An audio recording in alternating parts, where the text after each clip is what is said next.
ಎಲ್ರಿಗೂ ಬೆಳಗಿನ ಶುಭೋದಯ. ಆ್ಯಕ್ಚುಲಿ ನೆನ್ನೆ ನೈಟ್ ನಾನು ಇಲ್ಲೇ ಬಂದು ಸ್ಟೇ ಕೇಳಿದ್ದೆ. ಇಲ್ಲಿ ಟೆಂಟ್ ಪಿಚ್ ಮಾಡಲಿಕ್ಕೋ ಇಲ್ಲ ಮಲ್ಕೊಳ್ಳೋಕ್ಕೋ ಸ್ಥಳ ಇರಲಿಲ್ಲ. ನೀವು ನೋಡ್ಬೋದು ಬಂಕ್ನ ಯಾವ ರೀತಿ ಇದೆ ಅಂತಂತ. ಸೊ ಹಾಗಾಗಿ ಬೇರೆ ಕಡೆ ಟೆಂಟ್ ಪಿಚ್ ಮಾಡ್ಕೊಂಡಿದ್ದೆ. ಮತ್ತು ಜಾಕಿ ಒಳಗಡೆ ಹಚ್ಚಿದ್ದೀನಿ, ಲಗೇಜ್ ಎಲ್ಲ ಒಳಗಡೆ ಹಚ್ಚಿದ್ದೀನಿ. ಇವಾಗೆಲ್ಲ ಪ್ಯಾಕಪ್ ಮಾಡ್ಕೊಂಡು ಮತ್ತೆ ಓಡಬೇಕು. ತೋರಿಸ್ತೀನಿ ನೋಡಿ ನಾನು ಟೆಂಟ್ ಪಿಚ್ ಮಾಡಿದ ಸ್ಥಳನ.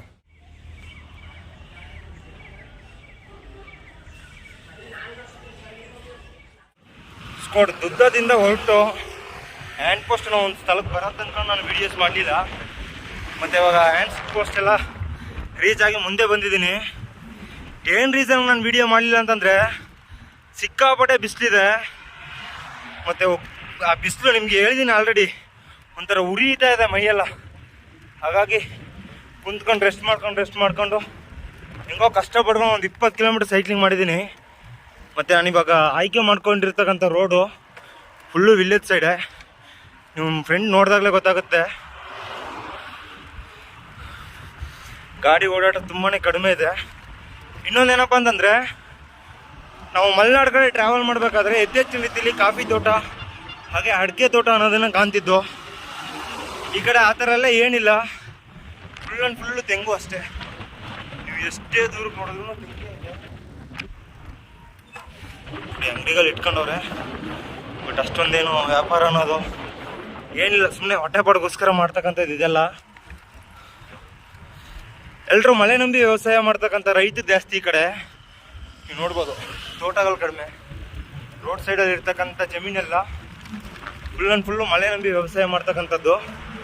ಒಂದೋ ಎರಡು ಮಾತ್ರ ಈ ಥರ ತೋಟಗಳು ಮಾಡ್ಕೊಬಿಟ್ಟವ್ರೆ ಆವಾಗಲೇ.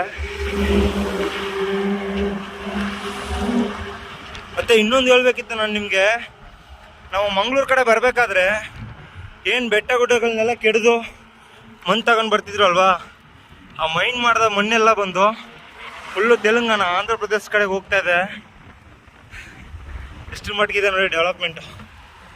ಆ್ಯಕ್ಚುಲಿ ಇಲ್ಲಿ ರೋಡ್ ಹಾಕ್ತೀವಿ, ಪಾಲ ಕಟ್ತೀವಿ ಅಂತಂತ ಬೆಟ್ಟ ಗುಡ್ಡಗಳನ್ನ ಕೆಡೆದು ಮಣ್ಣನ್ನು ಬೇರೆ ರಾಜ್ಯಕ್ಕೆ ಕೊಡೋ ಅವಶ್ಯಕತೆ ಏನಿದೆ ಅಂತ ಗೊತ್ತಾಗಿಲ್ಲ. ಮತ್ತು ನೀವು ಅಲ್ಲಿ ನೋಡ್ಬೋದು ಫುಲ್ಲು ಮಾವಿನ ತೋಟ. ಈ ಮಾವಿನ ತೋಟ ಇವಾಗ ಹೂ ಬಿಡೋ ಸಮಯ. ಸೊ ಹೋಗ್ಬೇಕಾದ್ರೆ ಆ ಹೂವಿನ ಸ್ಮೆಲ್ ಇದೆಯಲ್ಲ, ಅದು ಹಂಗೆ ಸೆಳೀತೆ ಹಂಗೆ ಮನುಷ್ಯನ್ನ. ಅಷ್ಟೊಂದು ಆಕರ್ಷಿತ ಸ್ಮೆಲ್ ಅದು. ಜಾಕೆಟ್ ಟೈರು ಬೆಂದೋಗ್ತಾ ಇದೆ ಪಾಪ, ನೋಡಿ ಹೆಂಗಾಗ್ಬಿಟ್ಟಿದೆ ಎಲ್ಲ. ಸ್ಕೋಡ್ ಜಾಕಿನ ತುಳಿ ಅಂತ ತುಳ್ಕೊಂಡು ಈ ಬಿಸಿಲಲ್ಲಿ ಒಬ್ಬನೇ ಬರ್ತಾ ಇದ್ದೀನಿ. ಮಧ್ಯೆ ಯಾವುದಾದ್ರೂ ವಿಸಿಟ್ ಮಾಡೋಣ ಅಂತಂದರೆ ಟೂರಿಸ್ಟ್ ಪ್ಲೇಸ್ ಥರ ಯಾವುದೂ ಇಲ್ಲ. ಹಾಗೆ ಜನಗಳು ಇಲ್ಲಿ ನಿಂತು ಮಾತು ಕೂಡ ಆಡಲ್ಲ. ಸೊ ಒಂದು 20-25 ಕಿಲೋಮೀಟ್ರು ಸೈಕ್ಲಿಂಗ್ ಮಾತ್ರ ಮಾಡ್ಕೊತ ಬರ್ತಾಯಿದ್ದೀನಿ. ಇನ್ನೂ ಊಟ ಕೂಡ ಮಾಡಿಲ್ಲ. ನೋಡಿ ಈ ಕಡೆ ಸಿಕ್ಕಾಪಟ್ಟೆ ಬ್ರಿಕ್ಸ್ ಮೇಕ್ ಮಾಡ್ತಾರೆ. ಮಣ್ಣೆಲ್ಲ ಕೆರೆ ಇಲ್ಲ ಅಂತಂದರೆ ಬೆಟ್ಟ ಪ್ರದೇಶ ಇಲ್ಲಿಂದ ತರ್ತಕ್ಕಂಥದ್ದು. ಅನ್ಕಾಲಂತೂ ಬಿಸಿಲಲ್ಲಿ ಸೈಕ್ಲಿಂಗ್ ಮಾಡಿ ಹೊಟ್ಟೆ ಕಾಲೆಲ್ಲ ನೋವಾಗ್ಬಿಟ್ಟಿದೆ. ಯಾರೋ ಪರವಾಗಿಲ್ಲ ಪುಣ್ಯಾತ್ಮ ನೋಡಿ ದಾರಿ ಉದ್ದಕ್ಕೂ ಮರಗಳು ಹಚ್ಚವ್ರೆ. ಈ ಕಡೆ ಏನು ಮಾಡ್ಬೋದು, ಫುಲ್ಲು 1 ಕಿಲೋಮೀಟ್ರಿಂದ ಹಿಂಗೆ ಇದೆ. ಅವಾಗ ಅಲ್ಲಿಂದ ಬರಬೇಕಾದ್ರೆ ಸಿಕ್ಕಾಪಟ್ಟೆ ಬಿಸಿಲಿತ್ತಲ್ವಾ. ಸೊ ಇವಾಗ ಈ ನೇಚರ್ ಮಧ್ಯೆ ಹೋಗ್ಬೇಕಾದ್ರೆ ಸ್ವಲ್ಪ ತಕ್ಕ ಮಟ್ಟಕ್ಕೆ ಪರವಾಗಿಲ್ಲ. ರೈಲ್ವೆ ಸಿಗ್ನಲ್ ಹಾಕೋರು ಅನಿಸುತ್ತೆ. ಹೌದು ಬರುತ್ತೆ ನೋಡಿ. ಇವಾಗ ಭಯಂಕರವಾಗಿ ಜೀ ಅಂದ್ಕೊಂಡು ವೆಯ್ಟ್ ಮಾಡಿ ನೋಡ್ಕೊಂಡು ಹೋಗೋಣ ನಾವು.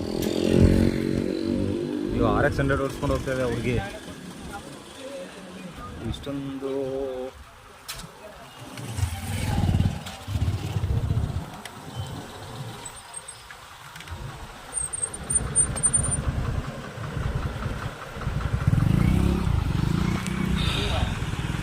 ಎಷ್ಟೊತ್ತಾಗುತ್ತೋ ಗೊತ್ತಿಲ್ಲ. ನಿಲ್ಸವ್ರೆ ಆಂಬುಲೆನ್ಸ್ ಹಿಂದ್ಗಡೆ ನೋಡಿ, ನಗುಮುಖದ ಒಡೆಯ.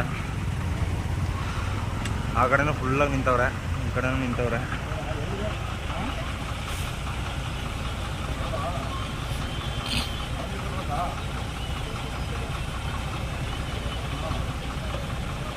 ಬೇಗ ಬೇಗ ಬೇಗ ಬೇಗ.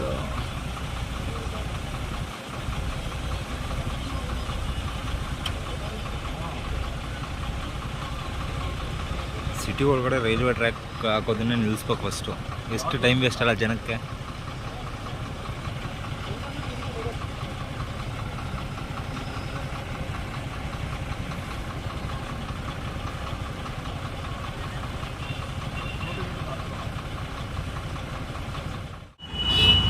ತಿಪ್ತೂರು ಬಂದು ರೀಚ್ ಆಗಿದ್ದೀನಿ.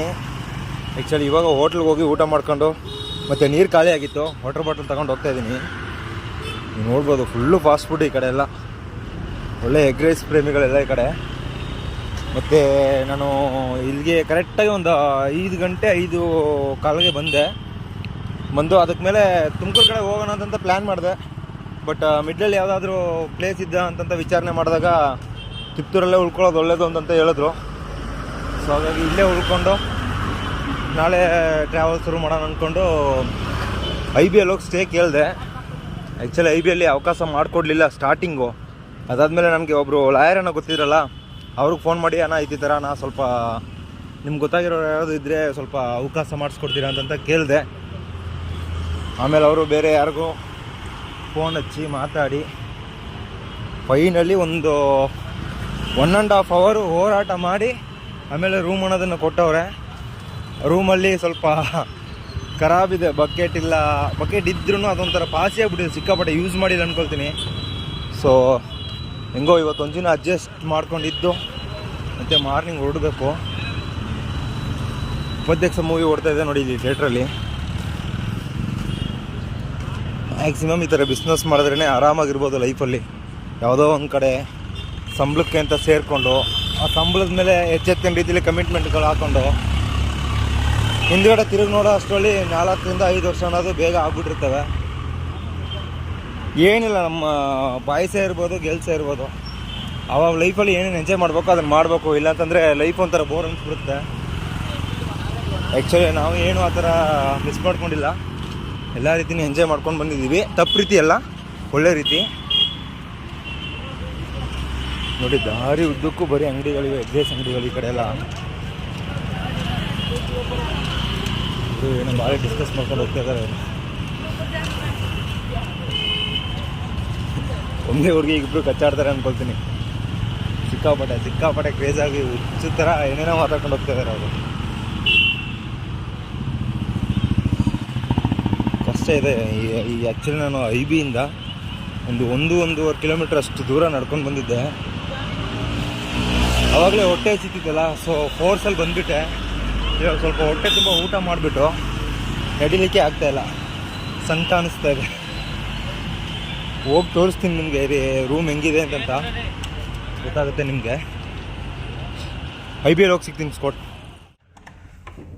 ಸ್ಕೋಟ್ ರೂಮಿಗೆ ಬಂದಿದ್ದೀನಿ.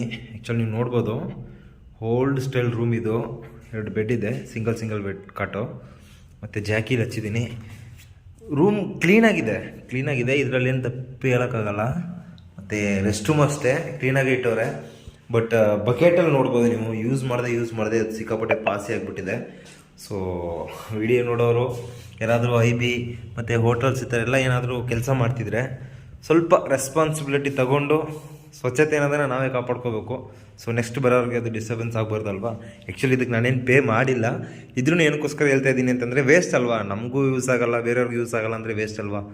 ಸೊ ಏನು ಯೂಸ್ ಮಾಡಲ್ವಲ್ಲ ನಾವು, ಆ ಬೇಗ ಕೆಟ್ಟತಕ್ಕಂಥ ವಸ್ತುಗಳನ್ನು ಎತ್ತಿ ಒಪ್ಪಾಯಿಸಿ ನೀಟಾಗಿ ಕ್ಲೀನಾಗಿರೋ ಪ್ಲೇಸಲ್ಲಿ ಇಟ್ಕೊಂಡ್ರೆ ಚೆನ್ನಾಗಿರುತ್ತೆ ಅದು. ಇನ್ವೆಸ್ಟ್ ಕೊಡಿ. ಇವತ್ತಿನ ಟ್ರಾವೆಲ್ ಹೆಂಗಿತ್ತು ಅಂತಂತ ನೀವೇ ನೋಡಿರ್ತೀರಾ, ನಾನೇನು ಮತ್ತೆ ಎಕ್ಸ್ಪ್ಲೇನ್ ಮಾಡಬೇಕಾಗಿಲ್ಲ. ಬಟ್ ಇನ್ನು ನಮ್ಮ ಜರ್ನಿ ಉಳಿದಿರ್ತಕ್ಕಂಥದ್ದು ಕೆಲವೇ ಅಷ್ಟು ದಿನಗಳು ಮಾತ್ರ. 45ರಿಂದ ಒಂದು 50 ದಿನ ಇದೆ ಅಷ್ಟೇ. ಮಧ್ಯೆ ಒಂದು 100 days ಅನ್ನೋದನ್ನು ನಾವು ಸ್ಕಿಪ್ ಮಾಡ್ತಾ ಇದ್ದೀವಿ. ಏನಕ್ಕೋಸ್ಕರ ಅನ್ನೋದನ್ನು ಕ್ಲಿಯರ್ ಕಟ್ಟಾಗಿ ನಾನು ನಿಮಗೆ ಎಕ್ಸ್ಪ್ಲೇನ್ ಮಾಡಿ ತಿಳಿಸ್ತೀನಿ. ಬಟ್ ನನಗೆ ಲೈವ್ ಬರಲಿಕ್ಕೆ ಟೈಮೇ ಸಿಗ್ತಾ ಇಲ್ಲ. ಸ್ಕೂಲ್ಸ್ ಹೋಗೋದು, ಕಾಲೇಜ್ ಹೋಗೋದು, ಅಲ್ಲಿ ಪರ್ಮಿಷನ್ ಕೇಳೋದು, ಇಲ್ಲ ಪಬ್ಲಿಕಲ್ಲಿ ಏನಾದರೂ ಪಬ್ಲಿಕಲ್ಲಿ ಮ್ಯಾಕ್ಸಿಮಮ್ ಹೆಲ್ಪ್ ಕೇಳೋದನ್ನ ಅವಾಯ್ಡ್ ಮಾಡಿಬಿಟ್ಟಿದ್ದೀವಿ. ಬಟ್ ಏನಾದರೂ ಪ್ಲಾಂಟೇಷನ್ ಮಾಡೋಕ್ಕಾಗುತ್ತಾ, ಏನಾದರೂ ಒಂದು ದೊಡ್ಡ ಮಟ್ಟದಲ್ಲಿ ಮಾಡೋಕ್ಕಾಗುತ್ತಾ ಅನ್ನೋದನ್ನು ಇನ್ನೂ ಹುಡುಕಾಟ ಅನ್ನೋದನ್ನು ಮಾಡ್ಕೊಂಡೇ ಇದ್ದೀನಿ. ಬಟ್ ದೇವ್ರಿಗೆ ನಮ್ಮ ಮೇಲೆ ಏನೋ ಕಣಿಕರನೂ ಇಲ್ಲ ಅನಿಸುತ್ತೆ. ಹಾಗೆ ನಾವು ಮಾಡ್ತಿರ್ತಕ್ಕಂಥ ಕೆಲಸ ಅವ್ರಿಗೆ ಗೊತ್ತಿಲ್ಲ ಅನಿಸುತ್ತೆ. ದಾರಿ ಅನ್ನೋದೇ ಬಿಡ್ತಾ ಇಲ್ಲ. ಏನಿವೆ ಬಿಡಲ್ವ, ನಮ್ಮ ಕೆಲಸ ಏನಿದೆಯೋ ಅದನ್ನು ಕ್ಲಿಯರ್ ಕಟ್ಟಾಗಿ ಮನಸ್ಸಿಂದ ಮಾಡ್ಕೊಂಡು ಹೋಗ್ತಾ ಇರ್ತೀನಿ. ನೀವು ಸಪೋರ್ಟ್ ಅನ್ನೋದನ್ನು ಮಾಡ್ತಾಯಿರಿ. ಈಗಾಗಲೇ ತುಂಬ ಲವ್ ಆ್ಯಂಡ್ ಸಪೋರ್ಟ್ ಅನ್ನೋದನ್ನು ಸಿಕ್ಕಾಪಟ್ಟೆ ತೋರ್ತಾ ಇದ್ದೀರಾ. ಸೊ ಇದಷ್ಟು ಸಾಕಾಗಲ್ಲ, ನನ್ನ ಜೊತೆ ನಿಂತ್ಕೊಳ್ಳಿ, ಒಂದಷ್ಟು ಒಳ್ಳೆ ಕೆಲಸಗಳನ್ನ ಮಾಡೋಣ.